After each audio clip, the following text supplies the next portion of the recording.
아마 이 세상 태어난 사람 가운데 살아가면서 시련이나 고난을 한 번도 겪지 않은 사람 아마 없을 겁니다.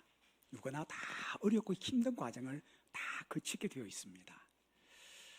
그런데 사람들이 힘든 이 고난을 만날 때 대체로 두 가지로 이렇게 반응을 합니다. 이 고난을 피하지 못하는 사람들은 그냥 그 고난을 마음으로 몸으로 그냥 다 감내합니다. 그러면서 그걸 피하지 못하면 고난을 겪으면서 도대체 이 고난이 왜 내게 왔을까? 이 고난의 원인을 많이 찾고 생각하다가 다음에 이 똑같은 일이 생길 때는 다시는 그 고난을 겪지 않는 이 지혜를 거기서 얻게 됩니다. 또 어떤 사람들은 고난이 오면 잘 피합니다. 왜냐? 고난이 힘들거든요. 고난 좋아하는 사람 없거든요. 그래 할 수만 있으면 이 고난을 피해 가려고 합니다.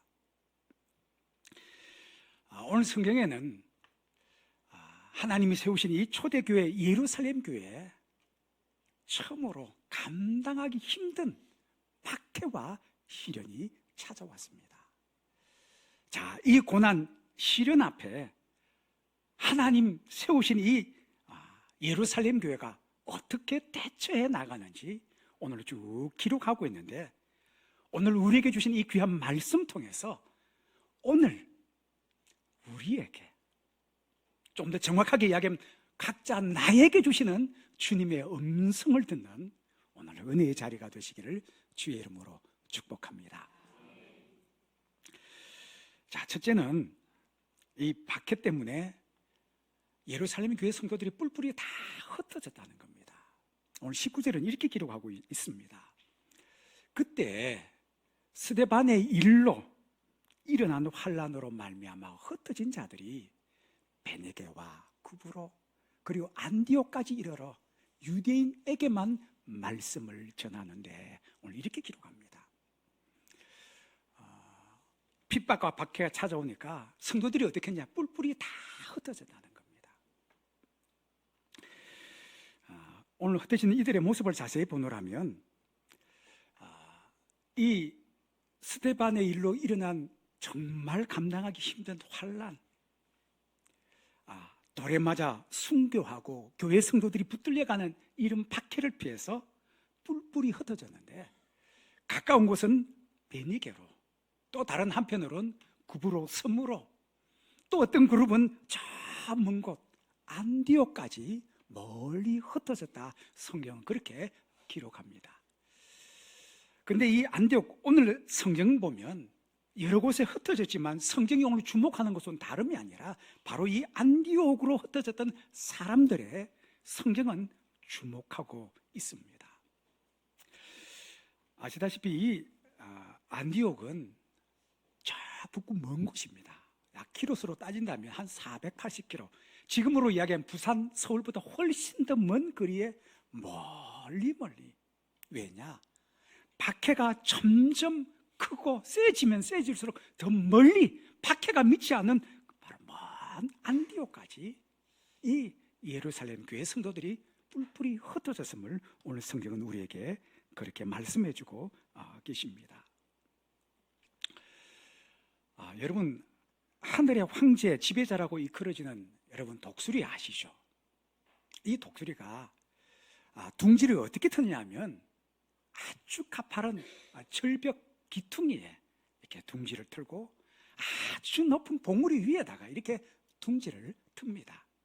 그리고 거기에 알을 하나 낳습니다. 근데 여러분 참 신기한 게 이 알이 부화되고 그리고 새끼가 조금씩 자라면 독수리가 제일 먼저 뭐 하느냐면 이 둥지 안에 있는 보드랍고 아주 푹신푹신한 이 좋은 풀들을 그대로 물어서 밖에 다 던집니다. 그러면 안에 뾰족뾰족한 가시 거친 나뭇가지만 다 남죠. 그럼 어떻게 하느냐? 새끼 독수리가 어떻게 해요? 아프잖아요. 그러니까 자꾸 움직이는 거예요. 둥지 안에서. 자, 그렇게 조금씩 커서 이제 날개도 나고 날개 조금 형태가 잡히면 그 다음 어떡하죠? 어미가 발로 딱 낚아채서 하늘 높이 올라갑니다. 독수리 새끼는 아직 한 번도 그런 경험 없잖아요. 어느 날 엄마가 딱 데려다가 하늘 높이 쭉 올라가니까 밑에 보이는 이 모습이 너무 멋진 거예요. 이야, 진짜 멋지다. 그러는데 이게 웬일입니까? 툭 떨어뜨리는데 빡 떨어지는데 그릇만 나 살려라고 날갯짓을 막 하는 겁니다. 그러면서 어떤 생각 들까요? 우리 흔히 하는 말로 세상에 믿을 놈이 하나도 없구나. 살아야 되니까 그냥 있는 힘 다해서 날갯짓을 막 하는데 그냥 여러분 아직 날개 힘이 그냥 그대로 떨어지는 거예요. 바닥에 떨어질 때쯤 되면 어미가 내려와서 어떻게 해요?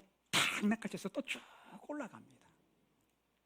그러면 한순간 지옥에서 천국으로 갑니다. 휴, 죽을 뻔했네. 그것으로 안 끝나잖아요. 또 던지거든요. 그러면 또 바닥 이것을 반복하다 보니까 어떻게 해요? 날개에 힘이 생기기 시작하고 근육이 붙기 시작하는 거예요. 여러분, 그러면서 하늘의 황제라고 일컬어지는 이 독수리가 만들어지는 겁니다. 우리 그런 말 많이 하죠. 세상에 의사들 그런 이야기 합니다. 스트레스는 만병의 근원이다. 스트레스 잘 관리하셔야 됩니다. 피해야 됩니다. 그런 이야기를 많이 합니다. 그런데 요즘 스트레스에 관한 연구 결과 트렌드가 자꾸 바뀌고 있습니다. 최근에 연구에 의하면 스탠퍼드 대학의 켈리 맥고니글 교수라는 이분은 그의 책 스트레스 힘이라는 책에서 이렇게 이야기합니다. 스트레스는 좋은 것이라는 겁니다. 이 스트레스 통해서 우리가 더 영리해지고 더 강해지고 우리가 할 수 있는 것보다 더 큰 성과를 이룰 수 있도록 도와주는 것이 바로 이 스트레스라는 겁니다. 뿐만 아니라 스트레스 통해서 사람들이 점점 더 지혜로워지고 자기가 감당할 수 있는 것보다 더 큰 일들을 이루어주는 정말 우리에게 유익한 것이 스트레스라고 이야기하고 있는 겁니다. 그래서 사람이 살아가면서 어려움을 겪고 고난받는 것은 사람으로 하여금 더 성장하게 하고 인생의 길을 열어주는 축복이라고 이 교수님은 우리에게 이야기하고 있습니다. 여러분, 초대교회 예루살렘 교회 우리가 보기에 그냥 스데반으로 일어난 큰 환란으로 말미암아 이렇게 간단하게 표현하는데, 여러분, 스데반이 돌에서 맞아 죽고 성도들이 붙들려가고 겪는 이 고난의 문제는 그냥이 아니라 그들에게 너무나 감당하기 힘든 큰 고통이고 아픔이었다는 겁니다. 이것을 피해서 어떻게 해요? 곳곳으로 다 뿔뿔이 흩어졌다고 오늘 성경은 우리에게 말씀하고 계십니다. 자, 그러면 흩어진 것으로 끝나느냐? 그렇지 않습니다. 둘째로 오늘 우리에게 주시는 교훈은 뭐냐면 아주 조그마하고 사소하고 보잘것없는 그곳에 하나님의 놀라운 역사가 있음을 우리에게 가르쳐주고 계십니다. 20절에 보면 이렇게 기록합니다. 그 중에 구브로와 구레네 몇 사람이 안디옥에 이르러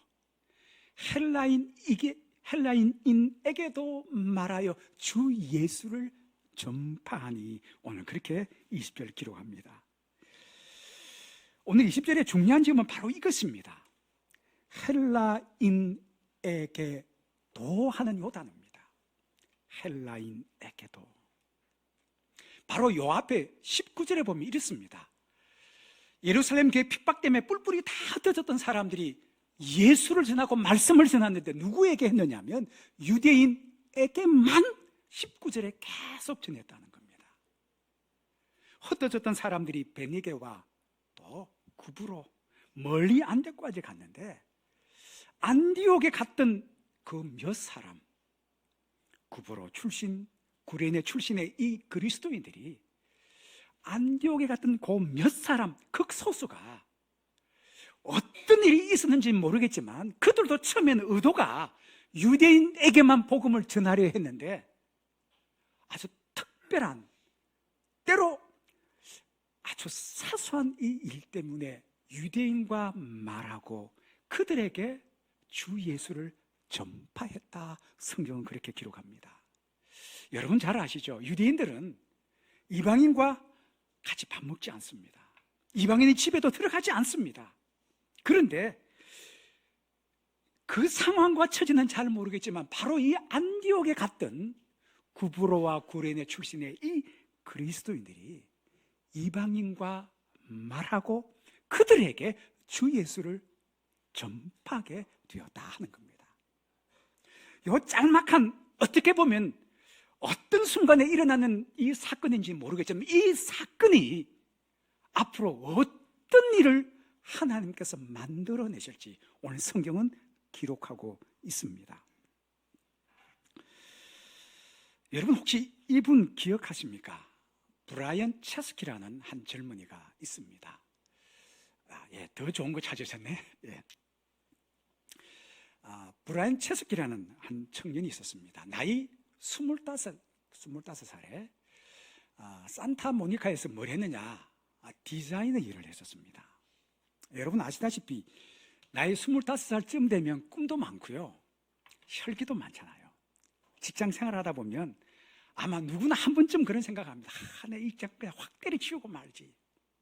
어느 날 브라이언 체스키, 지금 저 중앙에 있는 것 같습니다. 지금 멀리 잘 안 보이는데, 이 친구가 그냥 하루아침에 이 직장 딱 접고 차를 몰고 어디로 가느냐? 그 주말에 국제 디자인 컨퍼런스가 열리는, 세계적인 행사가 열리는 샌프란시스코로 밤늦게 차를 몰고 질주를 했습니다. 왜냐? 그곳에 아주 가까운 친구가 있거든요. 조 게비아라는 친구가 있었습니다. 그리고 차 몰고 가면서 처음부터 구상을 하기를 그 친구 아파트에서 둘이 동업해서 이 디자인 회사를 창업하기 위해서 밤에 운전하면서 꿈을 꾸면서 그 친구 집으로 간 거예요. 자, 그까지는 좋은데 친구 아파트 집에 딱 도착하고 나서 이게 뭐가 잘못됐구나. 왜냐? 그 아파트에서 친구랑 창업을 하려고 그랬는데, 여러분이 자기가 가지고 있는 총재산이 얼마냐? 정확하게 $1,000였습니다. 근데 그 아파트의 월세가 얼마냐? 1,150불. 지금 우리나라 돈으로 이야기하면 약 18만 원이 부족한 겁니다. 여러분, 월세는 당장 내어야 해결이 되잖아요. 발등에 북 떨어지니까 이 친구가 생각하기 시작했습니다. 요 $150를 어떻게 하면 마련할 수 있을까? 근데 마침 이 샌프란시스코에 국제 디자인 컨퍼런스가 열리면서 전 세계에서 디자이너들이 다 몰리니까 호텔과 숙박시설의 이야기 다 끝나버린 거예요. 이 $150를 마련해야 되니 어떻게 하면 좋을까? 어떤 사람들은 샌프란시스코 왔는데 숙박할 시설은 없고 우왕좌왕하고 있는 그 마당에 이 체스키가 보니까 게비아 이 집에, 여러분 아마 집에 이런 침대 있는 분이 있어요. 바람이 들어간 퐁퐁한 쿠션에 있는 에어베드, 공기 침대, 이게 그 집에 몇 개 있었던 거예요. 그래서 이 친구가 무슨 고민을 했냐면,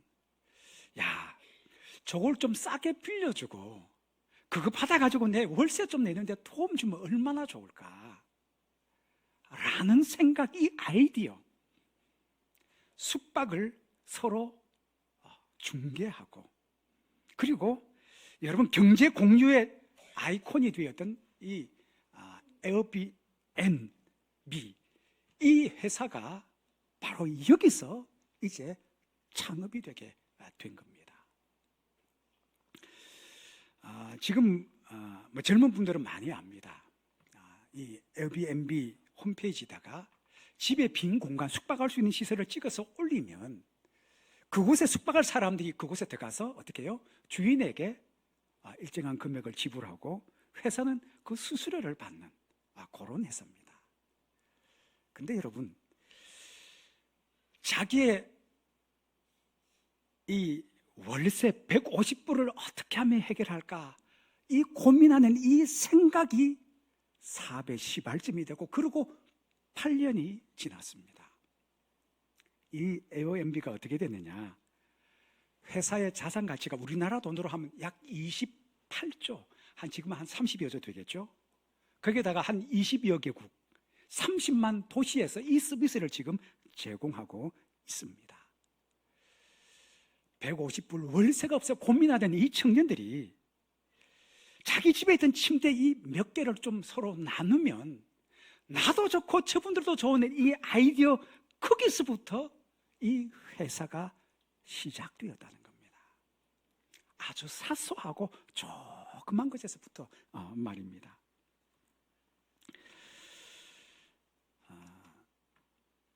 여러분, 오늘 성경에 보면 예루살렘 교회에 왔던 이 핍박 때문에 뿔뿔이 다 흩어졌다가 마침내 안디옥에 갔던 성도 몇 사람이 이방인과 접촉을 안 하는 이들이 우연히 어떻게 이방인과 대화 중에 그들 속에 복음은 전하지만 속으로 어떤 생각을 하느냐면, 과연 이들이 예수를 믿을까? 저도 학창시절에 이런 기억이 있습니다.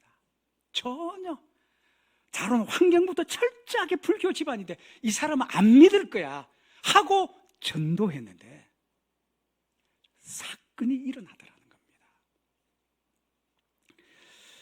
저는 오늘 우리 사랑하는 성도님들께 이 카드를 나눠드렸습니다. 어떻게 보면 이 카드는 아무것도 아닙니다. 근데 여러분, 내 마음속에 저 사람은 모르지만 저 사람을 내가 저 사람 하나님 앞으로 인도할 수 있도록 내가 기도 한번 했으면 좋겠다. 밥 먹을 때 짧은 30초 동안 그 사람의 얼굴을 떠올리고, 하나님, 이 사람이 교회 상처 때문에 또 아직 하나님을 알지 못하는 환경 때문에 아직 신앙생활을 하지 못하는데, 하나님, 저분이 주님 앞에 나와 주님 만날 수 있도록 해주십시오라는 30초의 짧은 이 기도가 우리에게는 사소하고 보잘것없는 것 같은데, 중요한 것은, 여러분, 대단한 것은 아주 사소하고 조그만 것에서부터 시작된다는 이 사실을 여러분, 우리 기억하시기 바랍니다. 자, 이 사소한 곳에 하나님께서 함께 하셨습니다. 세 번째로 바로 이 일로 안디옥 교회가 세워졌습니다. 자, 21절 제가 읽습니다. 주의 손이 그들과 함께 하시며 수많은 사람이 믿고 주께 돌아오더라. 아멘.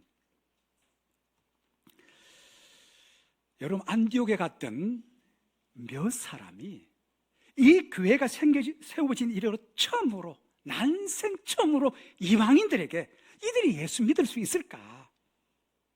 안 믿을 거야.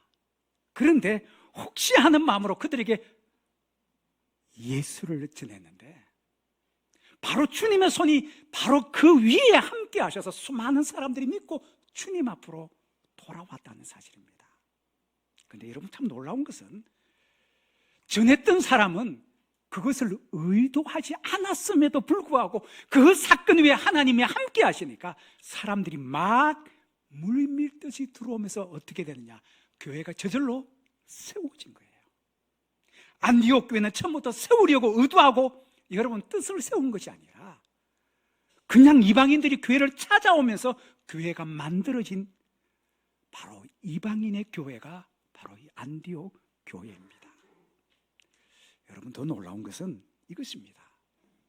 사도행전 13장 이후에 자세히 보면 이 복음이 안디옥 교회에서 파송했던 바나바와 바울과 빌라를 통해서, 여러분, 삽비라를 통해서 복음이 전해지는데 1차, 2차, 3차 통해서 이 복음이 유럽으로 가고 당대 전 세계를 지배하고 있는 로마 제국에 바로 그 황제 집안에까지 이 복음이 들어가는 이 사건이 어디에서 시작되느냐? 안디옥 교회에서 시작됐다는 겁니다. 이 안디옥 교회에서는 어떻게 시작됐는가 하니, 여러분, 성경에는 이름도 나오지 않는 안디옥 교회에 들렀던 이 예루살렘 교회 몇 사람이 우연찮게 이방인에게 주 예수를 전하는 이 사건을 통해서 일어났고, 여러분, 이 사건은 그냥 일어난 것이 아니라 바로 이 예루살렘 교회 하나님께서 여러분 순교의 제물을 삼으셨던 이 스데반의 죽음을 통해서 온 교우들이 뿔뿔이 흩어지는 이 사건을 통해서 이루어졌음을 오늘 우리에게 말씀해주고 계신 겁니다. 사랑하는 성도 여러분, 오늘 우리가 누군가 한 사람 내 가슴에 품고 다른 사람 알지 못하지만 식사 시간에 조용히 그 사람 떠올리며 하나님, 이 생명을 하나님 불쌍히 여겨달라고 주님 앞에 드리는 짧은 그 조금만 기도 위에 하나님이 함께 하시면, 여러분, 우리가 믿는 하나님은 우리의 생각과 상상을 뛰어넘으셔서 없는 것을 있게 하시고 연약한 것을 강하게 하시는 하나님의 역사가 우리 가운데 나타날 줄로 믿습니다. 오늘 저와 여러분, 우리의 사소한 것 가운데 역사하시는 하나님, 하나님의 강함이 우리 삶 속에 드러나는 복된 한 주간이 되시기를 주의 이름으로 축복합니다. 기도하십시다.